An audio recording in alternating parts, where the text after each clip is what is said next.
حدیث پاک میں آتا ہے بنی اسرائیل میں ایک شخص تھا جو گناہگار تھا اور لوگ جانتے تھے کہ اس کے گناہ ہیں. جب اس کی وفات ہو گئی تو لوگوں نے کہا اس کو مارو، پتھر مارو، دباؤ، پھینک، دفن بھی نہ کرو، جنازہ بھی نہ کرو. جب لوگ یہ کرنے لگے تو اللہ تعالیٰ نے فوراً اپنے پیغمبر حضرت موسیٰ علیہ السلام کی طرف وحی بھیجی. اے موسیٰ، لوگ اس کو پھینک رہے ہیں، تو اس بندے کو خود اپنے ہاتھوں سے غسل دے، اس کو کفن پہنا، اس پر نماز جنازہ پڑھ، کیونکہ میں نے اس کو بخش دیا ہے.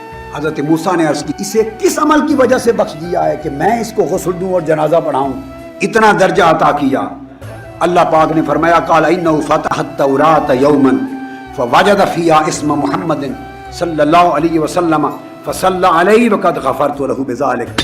اس لیے کہ یہ تورات کھولتا تھا، جس دن بھی تورات کھولتا تھا پڑھنے کے لیے، اور تورات میں جہاں میرے محبوب محمد کا نام آتا تھا یہ پڑھ کر میرے مصطفیٰ پہ درود پڑھتا تھا. میں نے حضور کے درود و سلام کے صدقے اس کے سارے گناہ بخش دیے. تو جس نبی کے درود و سلام کے تصدق سے بنی اسرائیل کے گناہ بخشے جاتے تھے، وہاں امت محمدی کا عالم کیا ہوگا.